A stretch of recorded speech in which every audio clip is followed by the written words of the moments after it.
I was born in 1921, and I think that time the Taiwan was under Japanese administration. So I was born as a Japanese. I was born in the very countryside. There is no electricity or nothing, and it's a small village. Even the school, I did not attend the elementary school because the population is so small. There is not enough children to have the school. So it's it's called the extended classroom from elementary school in nearby. And I was graduated there in 1934. I was very happy because I spent a lot of lively childhood in the countryside, go to the stream, catch fishes, go to the mountain, to pick up all the berries and all the wild berries and so on, and with your friends. I was very happy. I think a lot of it came from my father's early, his childhood history, because prior to losing his parents, he said he lived a simple, happy life, but it was a very tiny little village with no electricity, no water, accessible only by a suspension bridge. It was a mining town, and you traveled to the houses on one of those go-karts. But he was happy. His father was the owner of the mine, of the coal mine, and they lived a very idyllic life. But after he lost both parents to sickness within 3 days of each other, he was the eldest sibling, having to take care of two younger sisters and brothers.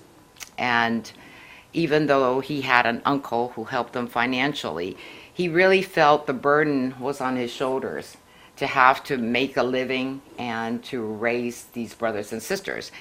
And back then, he knew the only way was to get into education. My dad's sister was the one who persuaded him to continue his education. Yeah.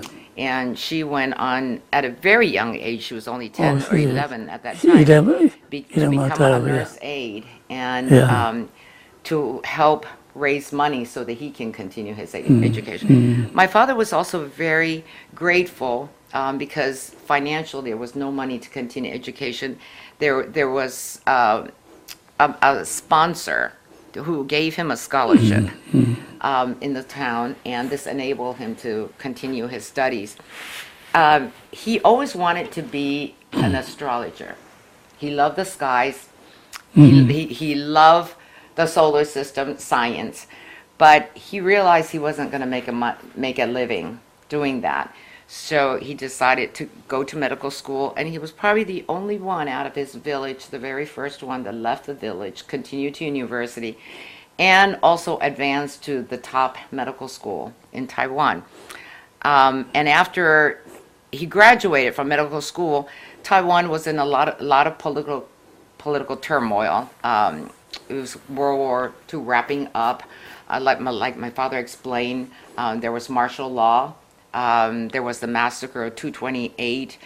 There was just politically very unstable, and there were very few jobs. So my father took the job of the public doctor in this town, and he saw how poor were the people that came to see him. Not only did they come, dressed very poorly, but they barely had money to eat and to live, or much less buy drugs. And because there were so few doctors, he was working day and night trying to help these people. And oftentimes he would pay out of his pocket to buy drugs for them and prescription. And without, any salary at all. Back then, the clinics offered him a room and board, and that was all he got. But I think the other true reason that he went into public health was he thought, I can see 50, 60 patients a day.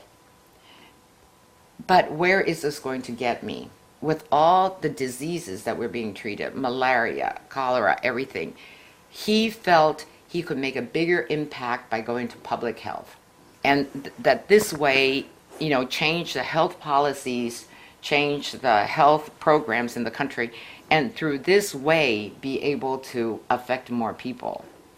And at that time also, my father had met my mother, and they got married, and my mother said, if we continue like this, neither one of us are going to survive, because there was absolutely no income.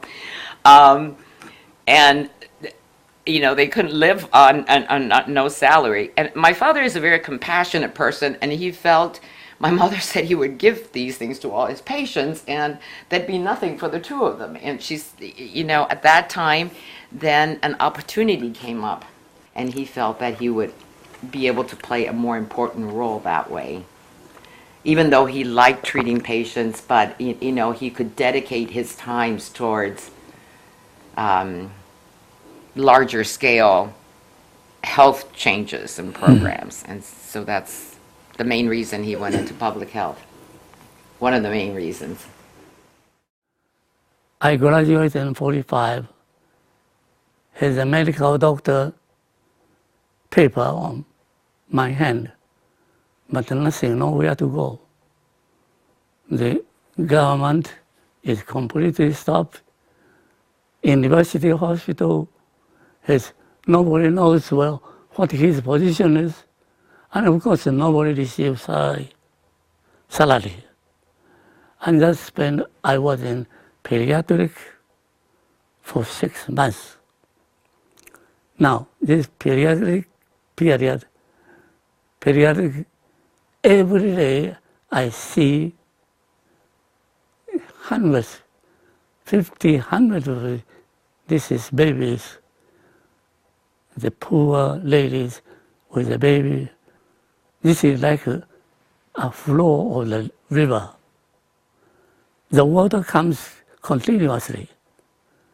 Now, if somebody doesn't stop there or slow it down, you never clean up the downstream. In other words, if the disease, somebody slows it down. Every day, there's so many patients, we too just cannot handle.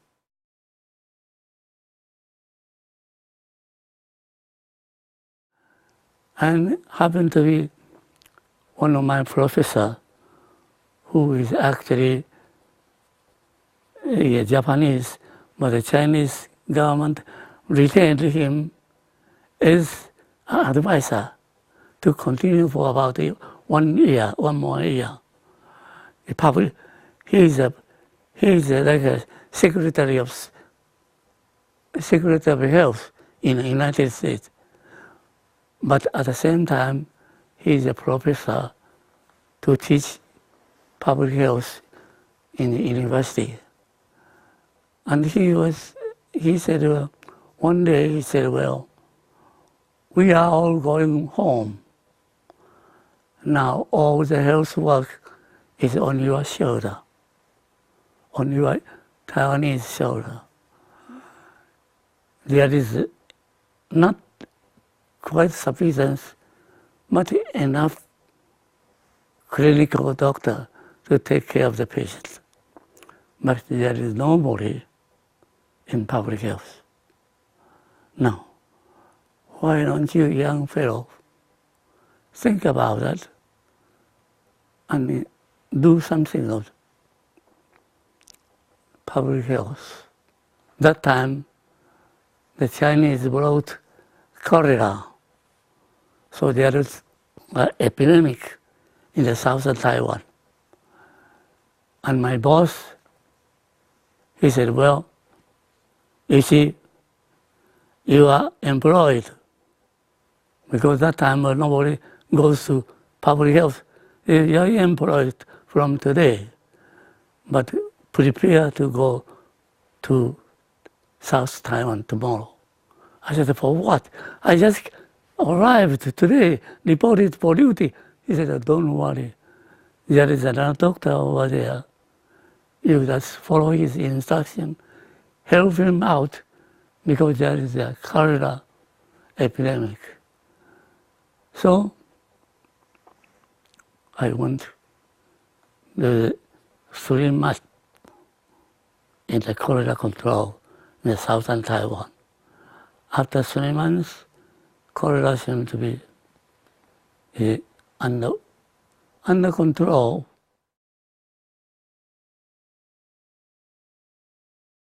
Another news, my boss said, there is a gentleman from Shanghai, the Rockefeller Foundation, is going to open a malaria research institute in Chaoqiu, southern Taiwan. And are you interested? He said, well, he wanted 3 or 4 young doctors. I said, of course, yes, I will go. So I joined the Rockefeller Foundation in 1947 to the southern Taiwan, 47, 48, 49, until mid-50, 3 years and a half. That is really a training period. Rockefeller Foundation, the minute I was there, there's a book, Paul Russell's malariology book. He said, here is the book, and you follow this book, and select a type of work you like to do, and then we will discuss. It's a very, it's not like a classroom, the training. It's a very flexible, he said. So I took this book, well, first study the mosquitoes, study the relation of the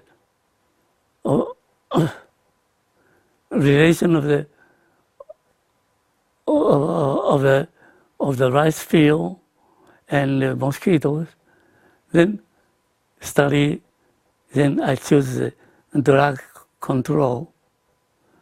And those, at the same time, the Rockefeller Foundation said, let's say Japanese did a lot, 30, 40 years work in malaria. So you review all the material, review all the Japanese material, and make sure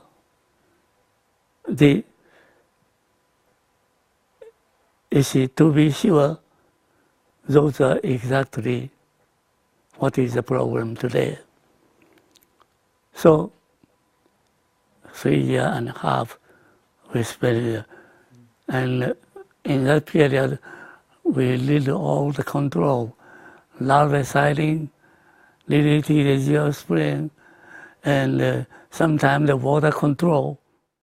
Then Rockefeller Foundation sent me to Johns Hopkins to take a course in public health. I came to the United States in 1950. So during that period, very fortunately, I met a Hopkins graduate called Dr. Cameron. After 6 months, I graduated, I went home. Then that time, the Rockefeller Foundation, we have all called the stratification of malaria. Is that island and classified in 4 areas: highly endemic area, meso-endemic area, low endemic area, and non-malarias. So the population that time was 9 million. 9 million in 4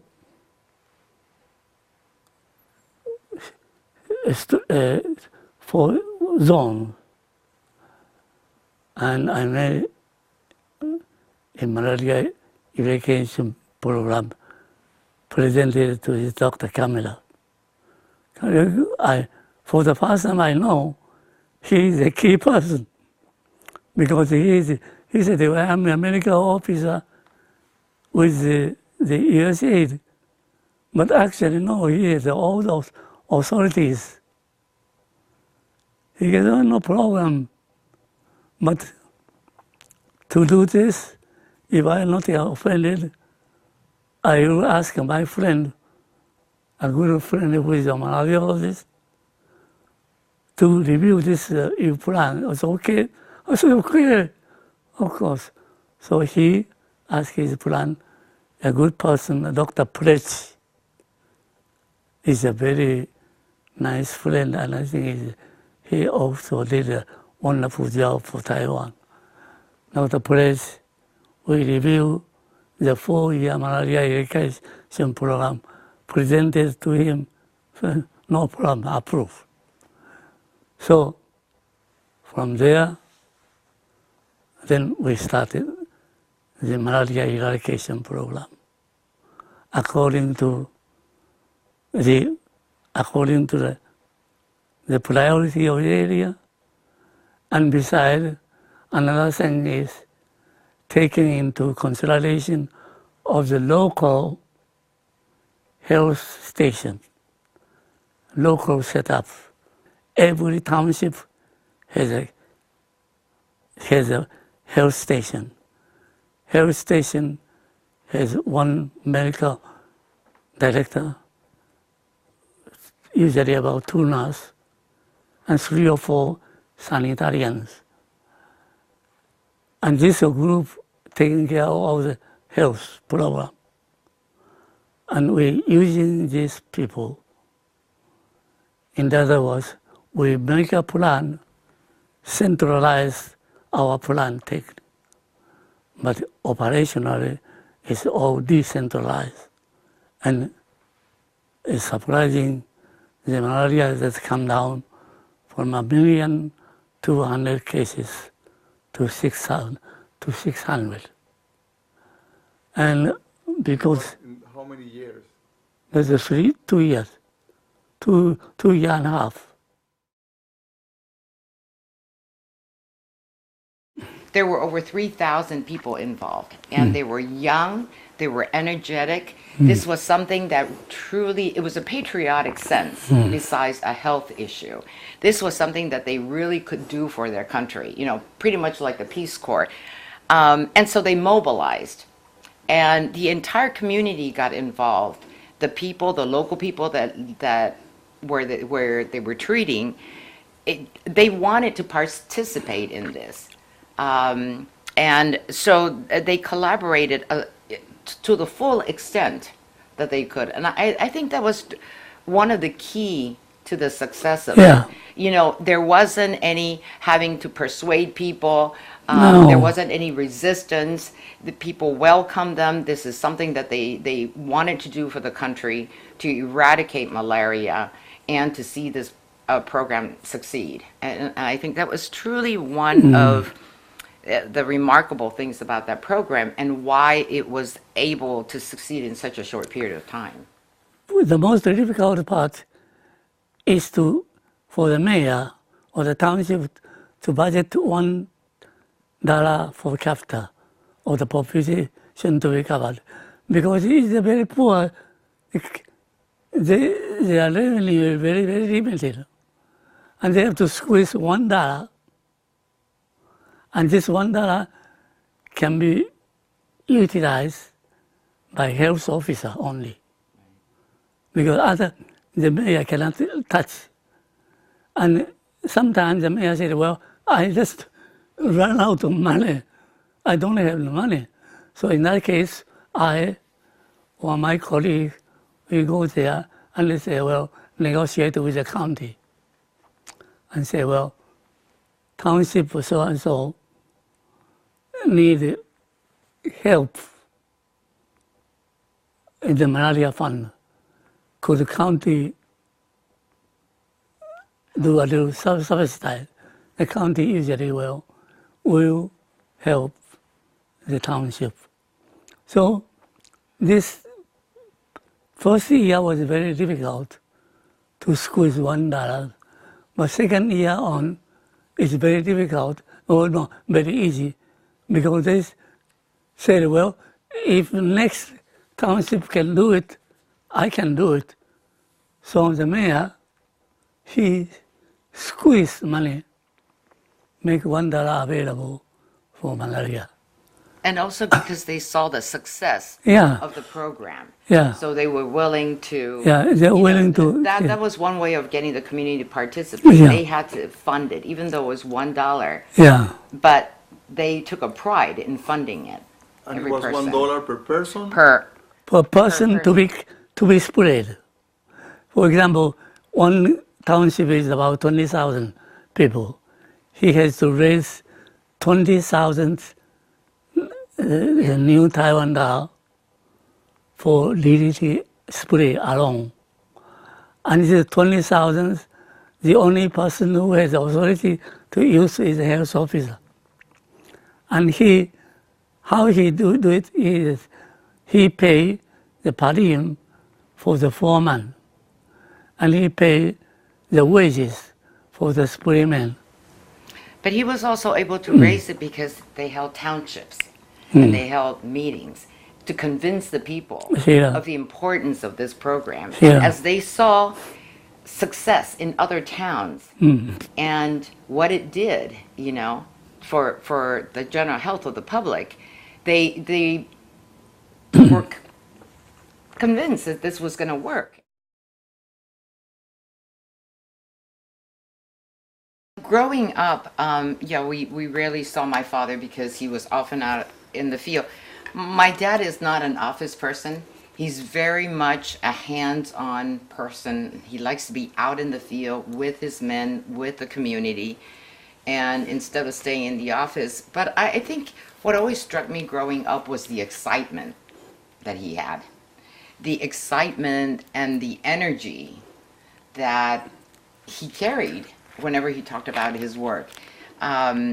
We rarely saw him because he would often come back, like my father said, pick up your clothes and go out. But then when he talked about his work, it was with such enthusiasm and about the people in the communities, in the towns, and what it was like even working with the families and the village people. And I just remember that the excitement, and not just with my father. We lived in a compound that was 3 houses within a fenced area, and the other 2 families were also malaria people.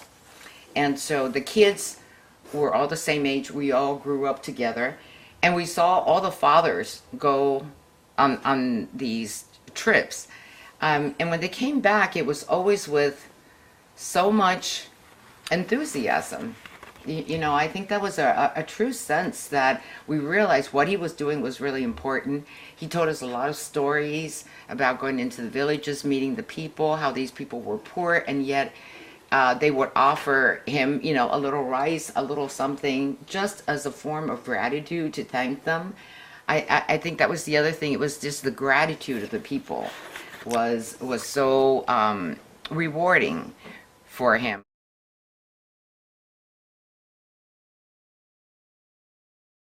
Finally, I got and go to Port of Spain, Trinidad. And Port of Spain, Trinidad, that program, this is the most interesting program. This is a different vector. And always Velator was a different vector mosquito. It does not breed on the ground, breed in a tree, the bromeliad tree. And it came down to the house, around the house, but very wild, this mosquito. They never stay time enough inside the house. So DDT spraying is practically useless. And besides, well, the Trinidad government, that time I think Dr. Kirit is a malariologist, an Englishman, and he was not very happy about PAHO sending me. Because he said, this young fellow, how can you do this? The problem which I couldn't solve. And he immediately gave me this publication. This is a study made by British pitting group, the entomologist, and my professor in Hopkins, Rosebaum. They too do a little study of these mosquitoes. Both of them said, well, this mosquito will not respond to your DDT spray. So I said, well, my gosh, I am in this problem. How can I do? Maybe I cannot do. This is a mission impossible. Before I started, I read all this. I said, oh, this is impossible now. First, hire 200-300 young men, climb the tree with a machete, cutting down the bromeliad. And thought, well, this, because DDT doesn't work, well, we'll do this. Now, that doesn't work either because it's so high. This bromeliad sometimes is about 8 feet high up on the tree. So, very dangerous. And besides, the forest is so thick, it's impossible. So finally, they decided to do this with a fire engine. Fire engine to spray copper sulfate. This is fire engine here. These old photographs. Spray with a copper sulfate to kill this bromeliad. Oh, it doesn't work either because this small country road cannot take this big fire engine. And besides, the supply, this is a high pressure. It constantly needs a supply of the copper sulfate, and you need 2-3 trucks to carry the copper sulfate. It doesn't work. So finally, that time I think I was working with there is an entomologist sent by PAHO, Dr. J.C. Hoff, who is actually Aedes aegypti, the technician. And I asked his boss, well, can I work with him? He can work with me, and well, let's find out what's really the problem, because at this age where I cannot do anything, cannot spray, do all this, impossible, I have to go back home. Then we too, every week, we spend 2-3 weeks, so 2-3 hours near the house and try to locate where these mosquitoes come and bite and stay. And finally we found it really spray very short inside the house, but it stay outside sometimes. Sometimes spray the underneath of the, because over there, because the hot climate, they built the house are on stilts. Yeah, still, and sometimes you find there. Sometimes you find the nearby vegetation. And so, well, let's try spray this area with DDT instead of inside the house. inside also still spray, but outside too, they spray the entire area of the house, which then Powell, Washington, or somebody doesn't quite agree. Well, that's against all the guide of the DDT spraying. And well, besides, it's not take a lot of more DDT, more time. Well, and we don't know, well, it doesn't work. But finally, I think at that time was Tito da Silva again. I think Tito da Silva. He said, well, that's okay, let him do experiment. So we said experimentally, we will spray this area. And after 1 year and a half, malaria fortunately disappeared. And solved that problem. I was so happy. Well, because that was really a problem for me. That was a big challenge. Huh?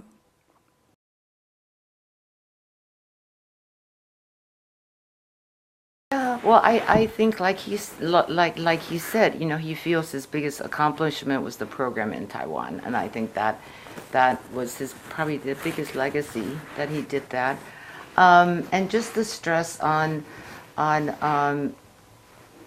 going into public health and how it benefits the population at large and the world.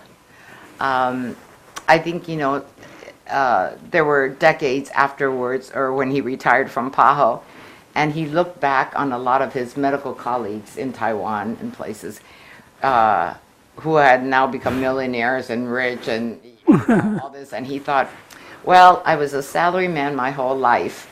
You know, I went into this not for money, but out of love for this kind of work to help the people. And he weighed, which was greater. You know, when you get older and your retirement money becomes important. But I think in the end, he truly realized that the personal satisfaction of having been able to have an impact and help the world truly was his contribution, and that gave him, you know, a really good sense.